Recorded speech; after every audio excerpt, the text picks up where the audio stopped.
When do you think is appropriate for someone to start dating after divorce? As long as you're in a healthy place and as long as you're doing it for the right reasons, then I think there's no reason not to, not to start when you feel ready.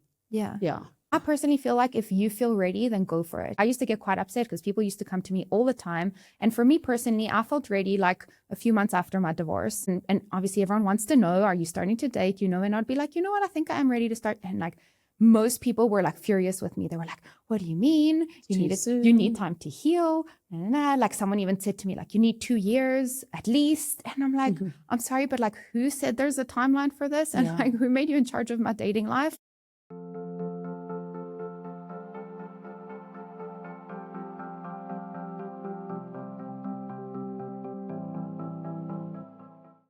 Hi guys, welcome to this episode of Real Life. This is our first time recording in this really amazing studio, and we have an awesome guest with us today.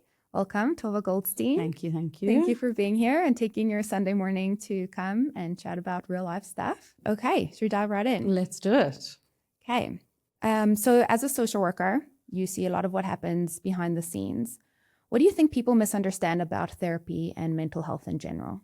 I think that there's still a bit of a stigma around going for therapy. I think that anyone who's struggling, it is just a wonderful way to realign and reground yourself and maybe discover things that are perhaps blocking your ability to experience life in the best way possible. So there is, there's always going to be that, barrier to going for therapy. The misunderstanding around well-being, that is a question that really excites me. In my understanding, I think that we tend to look at the external for our well-being. So, there's the I'll be happy when ... trap that gets us very caught up. I'll be happy when Pesach is over, when my child gets, his full house of distinctions, when I lose the weight that I've always wanted to lose, when my partner changes and, treats me better, when my boss is in a better mood. I'll be happy when ... That's always something that, that comes up for people.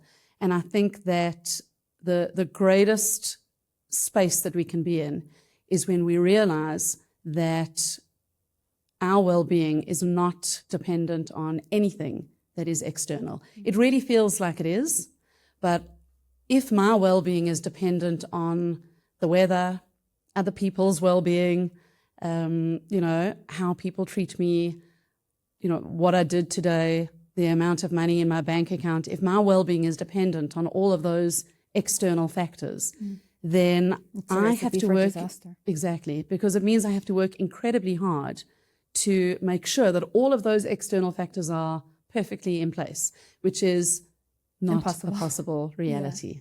So when we talk about well-being, it has to only come from within.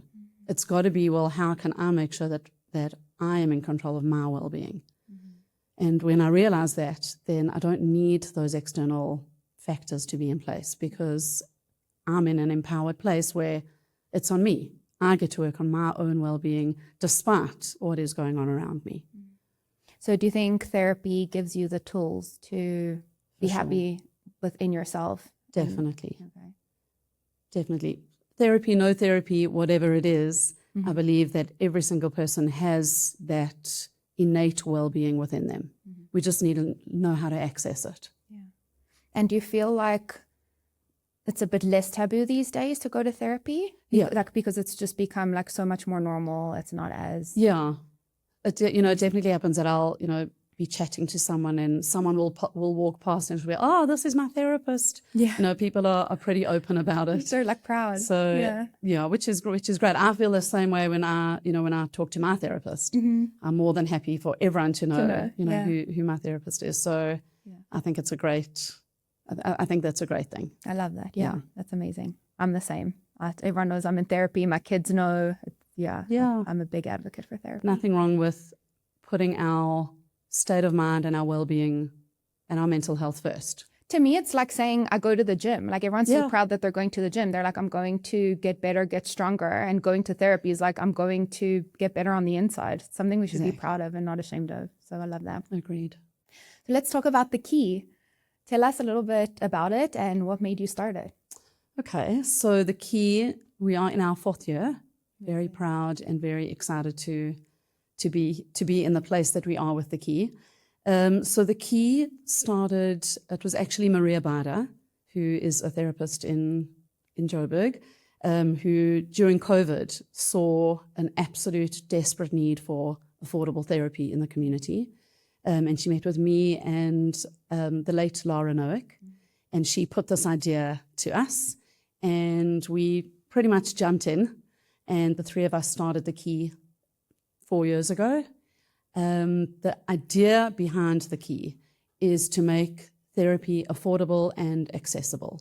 So our target market is the majority of the community, which is kind of your middle tier members of the community. So it's people who are on medical aid, but our medical aid runs out, within a few months if kids are doing OT or speech and going for therapy. So that immediately puts therapy on the back burner. It is for community members who are maybe on a hospital plan, where private therapy is sometimes exorbitant, even though it's absolutely necessary. It's something that will go, as well. It'll be cast aside because, speech or OT might be more important. We're seeing couples where they would rather their children are in therapy instead of them, but they also need therapy. So the way that the idea behind the key is really to ensure that everyone is able to access therapy because it is incredibly affordable. We have the best therapists in our community, and it's an incredible organization, very professional. We have an unbelievable team. It's run seamlessly, and It definitely is. And we are very proud of where we are today. We see every type of person in the community, couples, individuals, trauma, grief, teenagers. We have play therapists for kids. Whatever a person requires, we have therapists that are available for them. And we do offer short-term therapy. So, we're not going to be, a therapist that's going to be there for a client for years and years and years. That's not something that we offer, purely because we are a community-based organization and we are funded by the community, by our donors. So we can't offer endless therapy. So our focus is short-term therapy. So how many sessions do you offer? So we offer an 8-session package. You can motivate for another 8-session package, but generally speaking, it's about 2.5 months of therapy. The nice thing about that is that it's focused, it's goal-oriented. People are going to come in with specific situations or issues that they want to look at. So, and they really do make the most of those sessions. Yeah, that's amazing. Yeah, it's great. And then obviously after the sessions are over, if they want to continue with that therapist, then they can out of their own pocket. Yeah. Which is, if they want to go privately with that therapist, they can. Yeah, that's amazing. I remember the first time hearing about the key and being like, oh my gosh, like where was this like 4 years ago? Like this, I really could have used this because I feel like when couples just get married, especially like if they're young, they're on a tight budget, and like you said, therapy just becomes a thing of like, okay, it's a luxury. It would have been like, it would be great, but we just cannot afford it. And I feel like I'm sure you're saving so many marriages and helping so many people by offering affordable therapy. I'm sure you are. So well done. It's amazing. Thank you. So currently, at the moment, Claudia Abelheim and myself are running the key. Claudia is a psychologist and also someone who's absolutely outstanding and just an incredible person. So the two of us are running it, and then we have an amazing admin team, and we meet regularly. We try and make sure that the clients are allocated to the right therapists that are going to be able to provide them what they need. And thank God, I think we're doing good. You're doing great. So we're very excited about what we are able to offer. And as a social worker yourself, I'm sure you see a lot of like couples or individual people that are struggling with their marriages. Do you see, is there a common theme between all of them that they're struggling with? Like, what do you see that is an issue? I wouldn't say that there's a common theme. I think that within couples, there's a common theme. There's a trend within a specific couple. So they'll come with a whole bunch of issues, but there's a common thread. Okay. You know, so I wouldn't say that there's kind of a common theme throughout the community or, you know, specific, you know, genres in the community. It's more about a couple coming in with kind of a string of issues that when you get to the core and you're able to kind of fine tune what's that one underlying concept that you're struggling with, a lot of the rest of the stuff falls away or falls into place. Okay. So it's more about that common thread within each couple. Okay, that makes sense. Yeah. But that is different for everybody. Yeah. I feel like people are this, like when it comes to marriages or divorce, like everyone has such a different story, you know? So like how often hear people say to me, why did you get divorced? Did you just fall out of love? I'm like, I love how they have heard that from someone and they just assume like that must be everyone's case. I'm like, everyone gets divorced for different reasons. There's no formula. There's no one reason. It's so different for everyone. So. Yeah. I'm sure it's the same when it comes to marriage. Yeah, absolutely. And I think if both parties want to make it work, it absolutely can work. Yeah, I do believe, and this might be a little bit, you know, controversial, but I do believe that couples who are struggling need to go for individual therapy, whether it's before they go for couples therapy or during. But I do think it's very important that, you know, besides for working on the marriage, that individuals are working within themselves as well. Do you ever get couples where one person wants to work on the marriage and the other one's just like, no, I'm fine, I don't have anything to work on? All the time. What do you do in that case? That person who wants to work on the marriage must go for therapy. Okay. Yeah. Because maybe they can and maybe they can't. But therapy will enable them to see where they are in their lives, what is within their kind of locus of control, what is not. You know, what I love about therapy or just a person working on themselves, whether it's therapy or just working on themselves on their own accord, is that if I'm in a healthy space, right? So if I am okay within myself, then I can trust my decisions. If I'm okay within myself, I'm able to access my innate psychological intelligence, which is available to us all the time. But when we are in a state of chaos or we are blocked or we are, you know, struggling within ourselves, we can't access that. We are not able to access that. So it is so important to find a way to have a healthy state of mind. Because when I'm in a healthy state of mind, I can make decisions and I can trust the decisions that I'm making. So even if one person, you know, doesn't want to work on a marriage and one person does, that person can come for therapy and work within themselves and reach a point where they are able to access their innate intelligence. And once they're able to access that, they can trust whatever decision they need to make, whether it's, can we make this work? Can't we make this work? Whatever it is. But you can trust yourself when you are in a healthy state of mind. You should not trust yourself when you are in a state of chaos. Don't ever make decisions when you're in a state of chaos.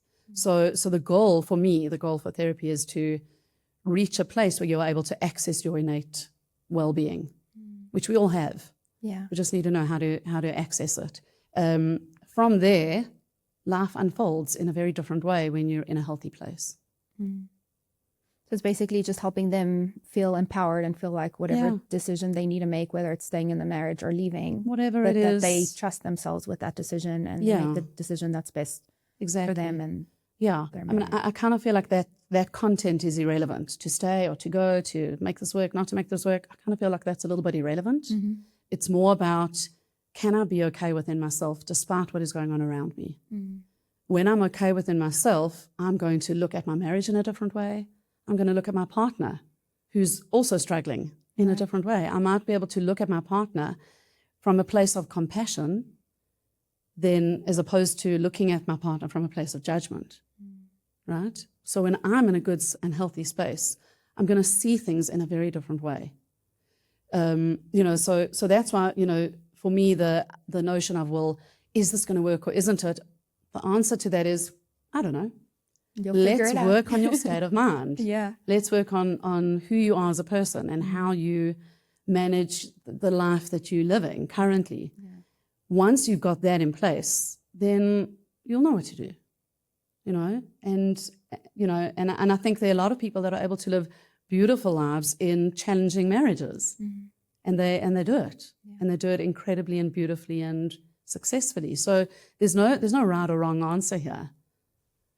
It's really just working on our state of mind. Yeah. Do you ever get people just calling you and being like, Tova, what do I do? Should I get divorced? Like, I even get that. People call me and they're like, should I get divorced? I'm like, oh my gosh, I don't even know your name. You cannot ask me such a thing, Do you ever get that? Yeah, I have people often calling me with that question.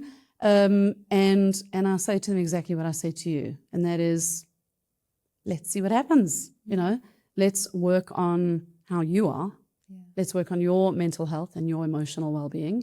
And then let's see what happens. That's probably coming from a place of like panic, like something, happened and they're like, what do I do? I need to make a decision. And it's like, no, you cannot make a decision when in that state. Yeah. You need to really think things through. Or not think things through. I sometimes think thinking is overrated. I love it. I think we spend way too much time thinking, over-processing. We take things very, very seriously, and then we stew over it and think about it and get really caught up in our thinking, and we get so engaged in our thinking, and our thinking takes us to, often very dark places, and often find that is totally unnecessary. Because if you think about what is well-being, what is well-being? What's going on in our mind when we are in a state of well-being? Yeah, there's usually more peace, not a lot of thinking. Exactly. So the more we engage in our thinking, the more we get caught up in our thinking, the more we buy into our thinking, the more complex our life becomes. Now, I'm not saying that we shouldn't be thinking, because we are thinking beings. That is who we are. So we can't not think. We're always going to be in a state of thought. We're always in thought. And I don't know about you, but I have, hundreds of thousands of thoughts a day. Not all of them are true.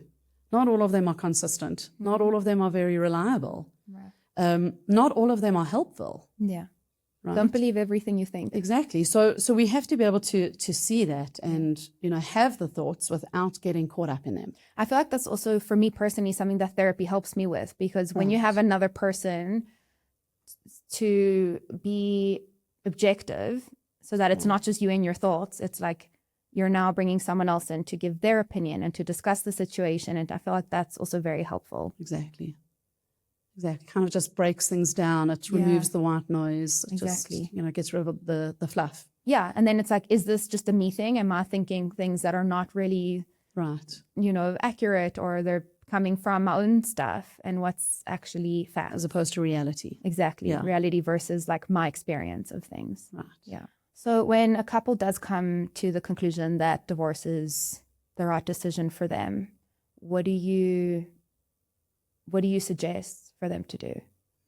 So if there are kids, my first suggestion would always be put the kids first. What is in the best interest of our children?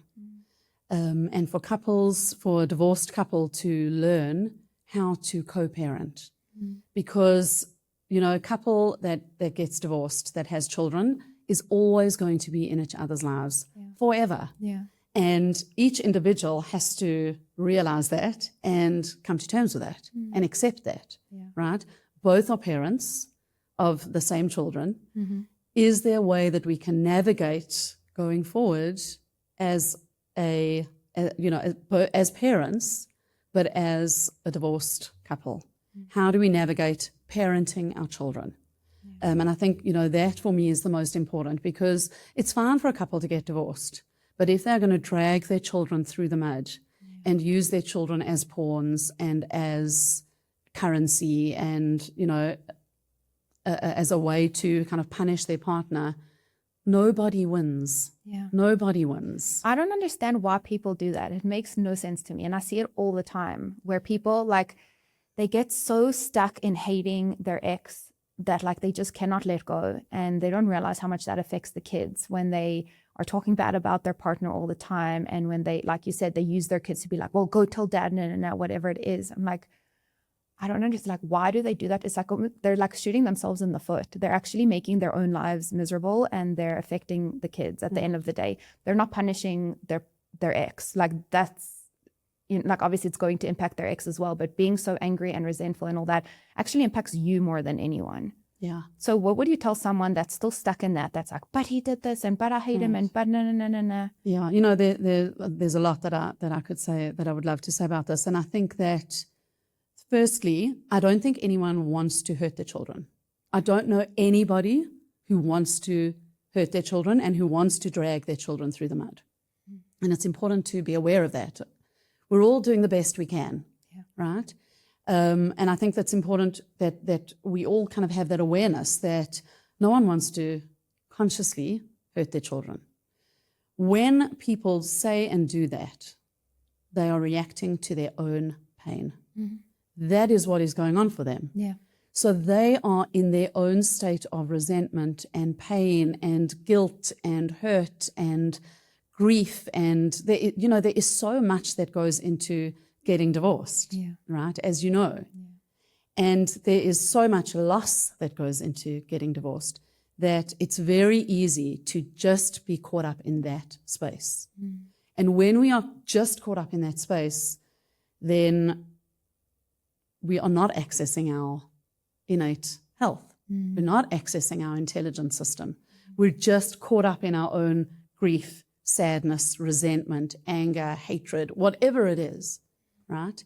Now, what I would say to somebody is, I would say, very facetiously, it's not really in your best interest to be caught up in this and to be stuck in this space. Mm. It's not in your best interest because you're miserable, and it's not in your children's best interest because you're miserable. Right. So, if I want to be happy, if I want to live a happy life, then I have to make a decision. Am I going to let go of all of that?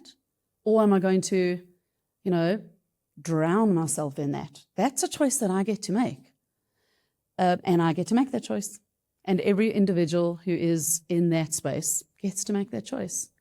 So if you want to be stuck in that, that's okay. But you're going to be miserable. If you choose joy, peace of mind, happiness, a good life, then we have to make the big decisions to let go of resentment and hurt and anger, because it's just not in my best interest. I want to live a great life. Living a great life does not agree with holding on to past hurts and past resentments. And I feel like it's similar to what you said about marriages, where like if a person is having a hard time and their spouse doesn't want to work on it, but they learn to just let go and be as healthy as they can within themselves, that's what's going to make them happy. And I feel like it's the same thing in divorce. You're not going to change your ex. You're not going to change his behavior. If you couldn't change him when you were married, you're not going to change him when you're divorced. And it's learning to just let go and accept that this is your life. And what are you going to do with it? Are you going to be miserable? Are you going to let it define who you are? Or are you going to let go and accept it and just be happy with the way things are, with where you are? Yeah. And I think right now we're just saying words.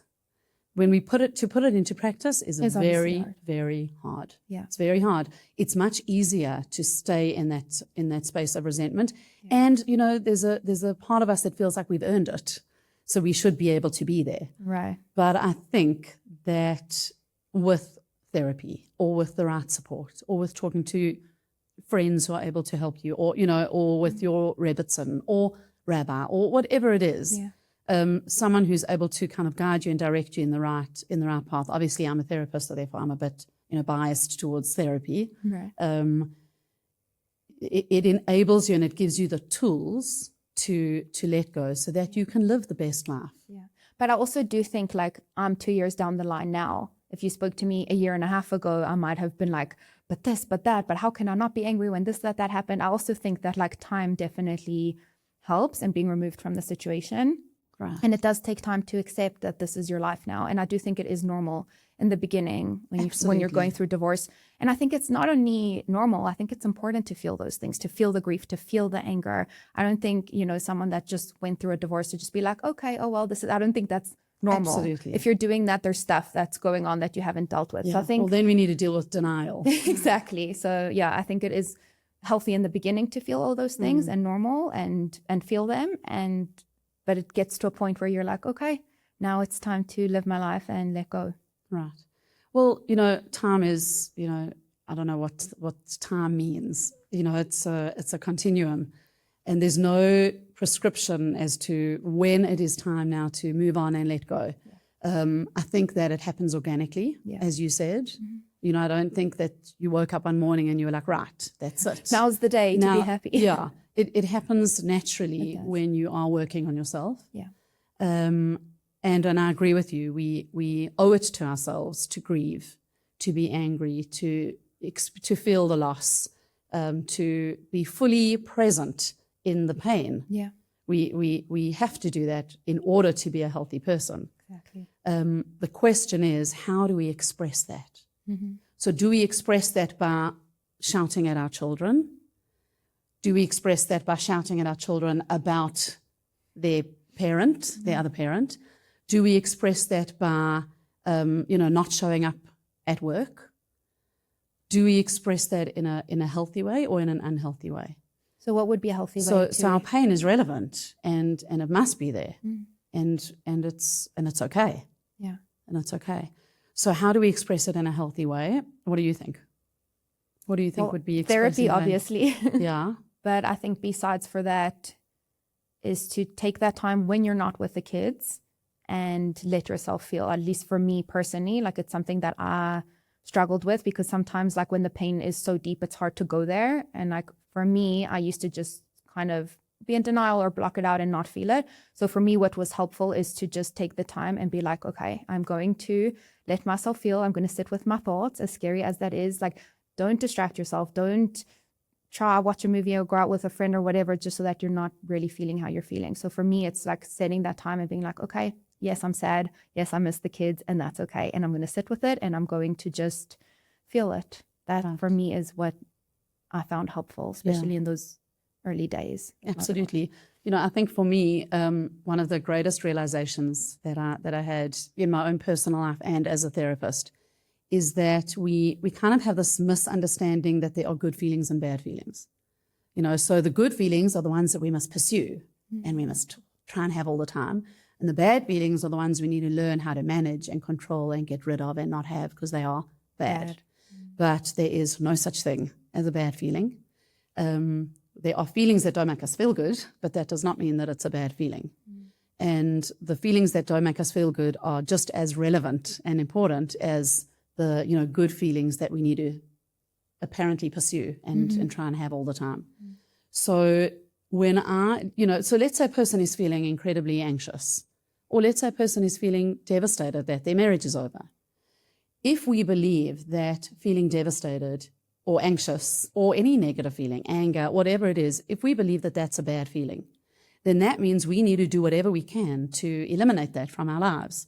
So that could mean denial. It could mean not talking about it. It could mean learning how to manage it, control it, get rid of it, because it's a bad feeling. I shouldn't be feeling this way, right? And I need to always be okay. I need to always be strong for my kids or for everyone who's looking at me in the community, or, et cetera, et cetera. But when I have a realization that, actually being devastated right now is a perfectly appropriate feeling for the situation that I'm in. When I realize this feeling, here's my devastation, right? This feeling is totally appropriate. If it's appropriate, that means there's nothing wrong with it. If there's nothing wrong with it, that means I don't have to do anything about it. I can just have it. I can just feel it. Why are we so uncomfortable with feeling sad, with feeling angry? Where does that come from? It's a human fallacy that we have a need to always be perfect. If you look at kids, they're so okay with tantruming. They're so okay with being devastated. Not only are they okay with it, they like really take it to the next level. They want to show you how devastated they are. And why do we decide like, actually, no, I don't want to feel that way. I always need to be happy. I always need to be. Well, we have this incorrect assumption that being perfect, which we all want to be, means always having the good feelings. But that's just not possible. It's just not possible. Let's bring back tantrums for adults. We adults are having tantrums all the time. We just don't lie on the floor kicking and screaming. But that might be definitely have adult tantrums. Yeah, exactly. Just get it out. Just kick and scream, and then get on with your day.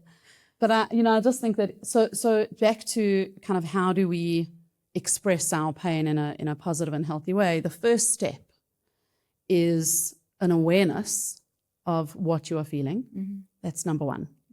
Number two is to be okay with it. Because, it's kind of an interesting, it's an interesting paradox that if I'm okay with the fact that I'm feeling devastated right now, then that means that I'm okay. Right. And that is mental health. Mental health is not happiness all the time and sunshine and rainbows. Yeah. That would be lovely, but that's not real life. Mental health and emotional well-being is saying, I am absolutely furious right now. And it's appropriate. So therefore, I'm okay with the fact that I'm furious. Now, the minute we can be okay with our humanity, the minute we can be okay with our humanness, it takes that furious or devastation and it actually just tones it down a little bit because there's an acceptance. There's a self-compassion. There's a self-understanding. It's okay for me to be devastated right now. So I'm going to be. And that's how we express our pain healthily, right? I don't know what that looks like practically because that looks like different things, for every individual. But being okay with where we are in the moment, that's the goal, right? And then step 3 is to know that no thought and feeling lasts forever. No one sits in one feeling permanently. It is just not possible, right? Our thoughts and our feelings naturally come and go just on their own accord. We are always going in and out of our thoughts and feelings all day long. So when I'm feeling devastated in the moment, if I can remind myself, this is temporary. This is not who I am. This is just where I am right now. And it's an appropriate situation, so that's okay. It doesn't define me as a person. It's just letting me know where I am on the emotional scale. That's all that's going on. So when I realize that, an awareness, an acceptance of my feelings, knowing that it's temporary, that's a very healthy place to be. I love that.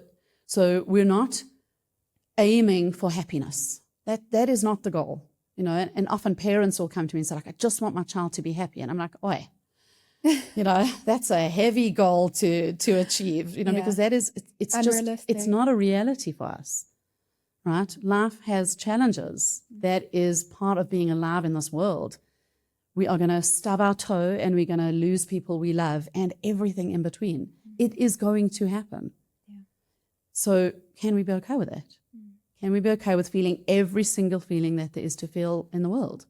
And I think as parents, it's so important for us to be able to do that within ourselves so we could do that with our kids. Exactly. Because I feel like if we're uncomfortable being sad or angry, then when our message we give our kids. And when our kid is sad and angry, our immediate reaction is going to be, no, you need to be happy. We need to fix this straight away. Exactly. So then they're going to carry on with that same pattern of like, wait, mommy says it's not okay to be sad or angry. I need to be happy all the time. And then we're giving them that. And then there's something wrong with me when I'm not happy.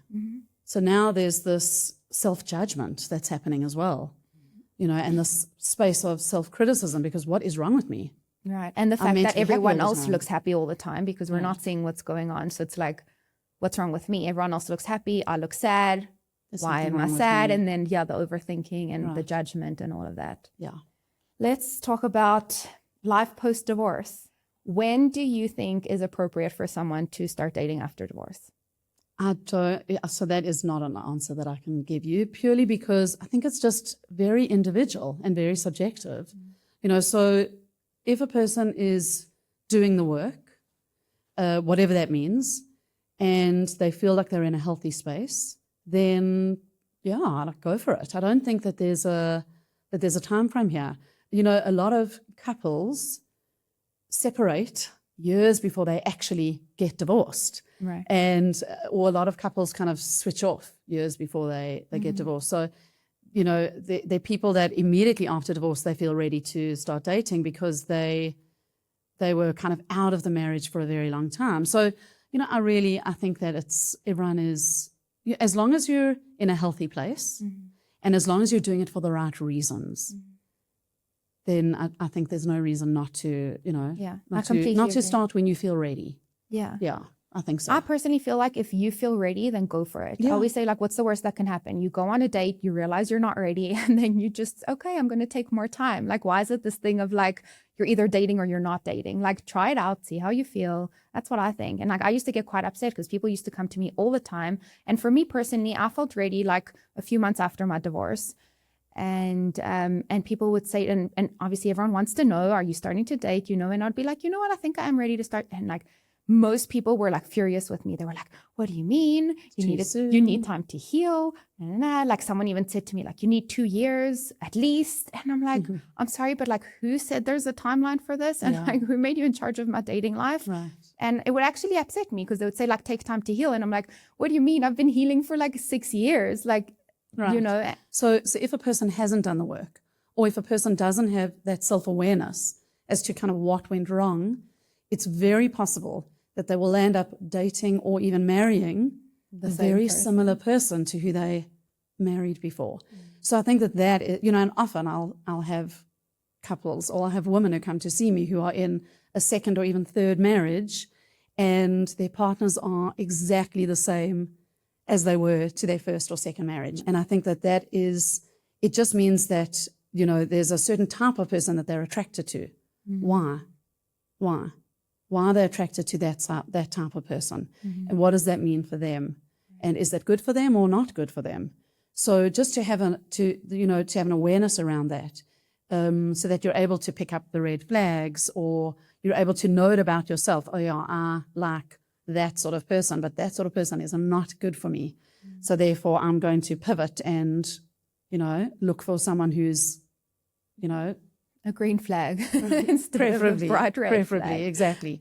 So that requires a tremendous amount of self-awareness, self-growth, working on yourself, understanding your own, you know, your own red flags. Right.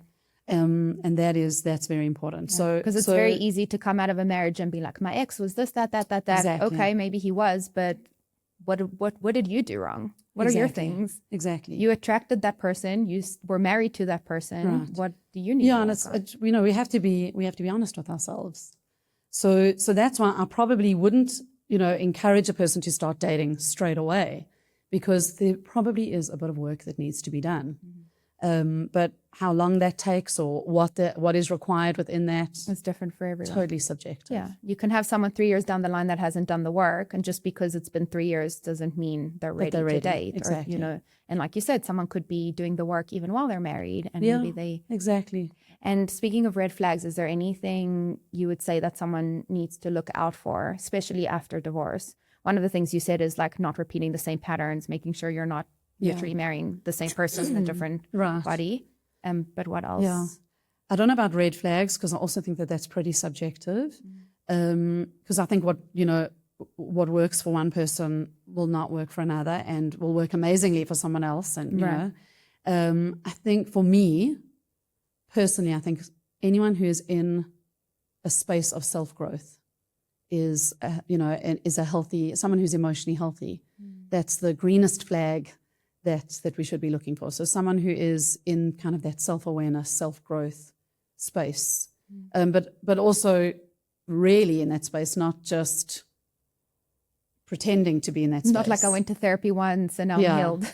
Right. So someone who's honestly looking at themselves and growing as a person. Yeah. That would be a green flag. What does a strong, healthy, happy marriage look like in your opinion? In my opinion, it would be someone who is, I don't want to say best friends, because that sounds a bit childish, but who just loves being with that person. So they are best friends with their partner. That is, I think that someone who can have fun with each other, a couple that can have fun with each other is a wonderful place to be. A couple who supports each other. And, often people say, we have a communication issue.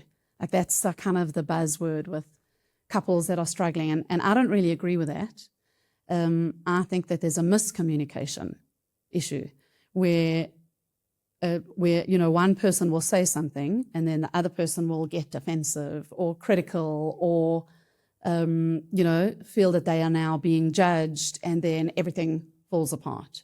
Whereas that person was just saying something, or that person in that moment needed a line of support, or it was a bid for connection or something. And we kind of misalign ourselves in that way. And then there's just that miscommunication that occurs. And I think that a strong marriage is where someone is able to think to themselves, what does my partner need right now? What does my partner need? In this moment, what does my partner need? And it's like, oh, I can give that to them. I can give that to them. Mm. Now imagine if both people were in that space of what does my partner need right now? I can do that for them. Mm. So it's being selfless. Yeah, to a degree. To a degree. Yeah. And I think that, I'm glad you mentioned that, because I think that we are naturally kind of self-centered beings. Mm. I'm experiencing life through my own eyeballs and through my own brain. And so therefore I'm kind of the center of my own world. And we all are in that. We all are experiencing life from our own selves, which means we are kind of the center of our own lives. Mm. But the minute we get married and have children, or have work partners, or have, colleagues, or anyone that's in our space, we can't be self-centered. We can't be in that space. We have to be open and be able to look at that person and say, what do you need right now?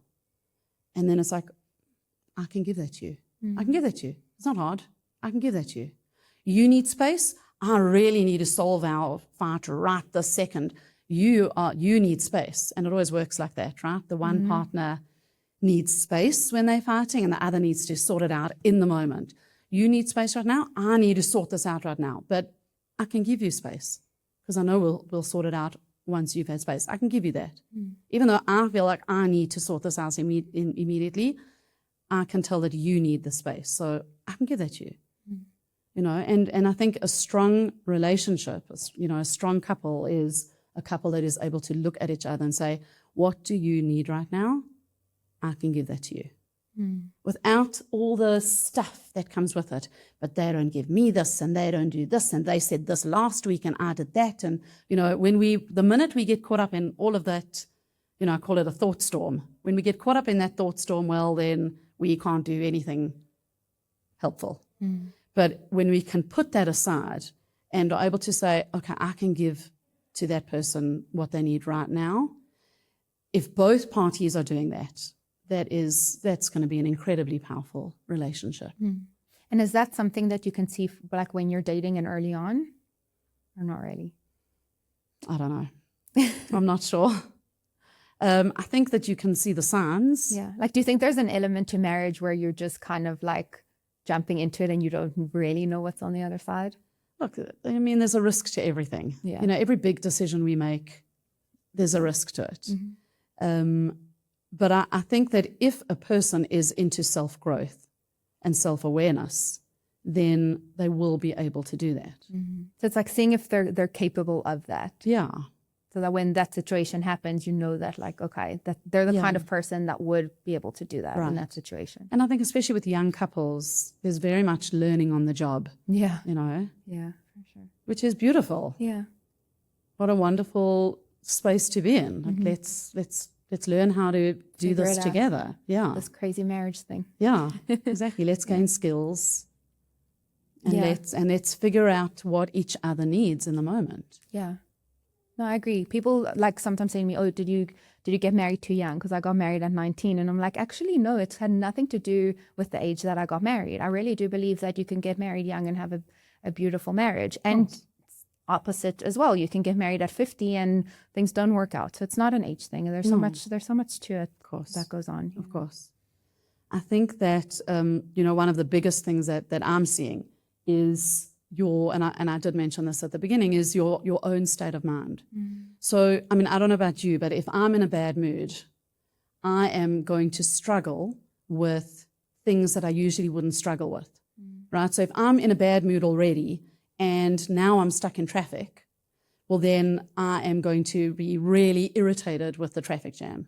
And if I'm in a bad mood already and now, now my kid left their lunch at home and now I've got to take it to school, I'm going to be irritated with that much more than if I was in a good mood, right? So if I'm in a good mood and I'm stuck in traffic, then, it's an opportunity to catch up on my podcasts. It's great. Everything's fine. If I'm in a good mood and I have to take my kids' lunch to school, it's something I don't even think about, right? Same situation, but what is the difference in that situation? It is my mood and my state of mind. So when I am not in a good state of mind, it means I'm going to struggle more. And it also means that I'm going to struggle more with my partner.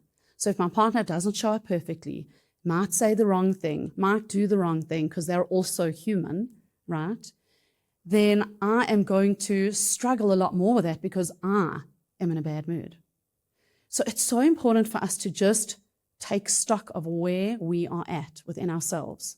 Am I struggling today? How's my state of mind doing today? Should I be having a challenging conversation with my partner right now if I haven't eaten, didn't sleep, kids were driving me mad, and my boss was horrible to me today? Should I be having a difficult conversation with my husband right now? Probably not. Now is probably not the right time. So it's so important for us to be aware of our own state of mind, because when I'm in a good space, I'm going to be a lot more compassionate towards my partner and my children and everyone else around me. I'm going to be a lot less judgmental. I'm going to be a lot less critical. I'm going to be a lot kinder. And I'm not going to take some of the things that might be said too personally because I'm in a good state of mind. So our state of mind determines how we experience our lives. So it is so important for us when we are having conversations, when we are building relationships, when we are working on our marriages, relationships, whatever it is, to have an awareness, what is my state of mind right now? Where am I at right now? If I'm all the way up there because it's been one of those days, what can I do to help myself, to bring myself back to my equilibrium so that I can have a healthy relationship? Because if my state of mind is in a state of chaos, that is how I experience the world. That's how I experience my relationships. That is how I experience what people do to me, right? That's how I experience everything. So it's so important for us to just have an awareness of where our state of mind is. Work on that. How can I bring myself down to that I'm in a good space? Because when I'm in a good space, I'm going to have better relationships. It's a guarantee. It's an absolute guarantee. So let's work on ourselves.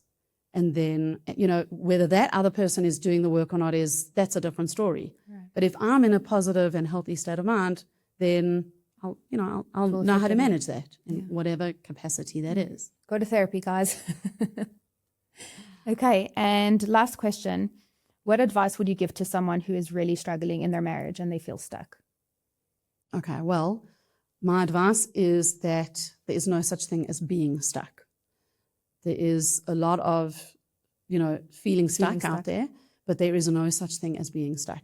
There is always something that a person can do, whether it is to help themselves, whether it is to help their relationship, whether it is working on themselves, whether it is going for a run, whether it is going for coffee with a friend, getting support.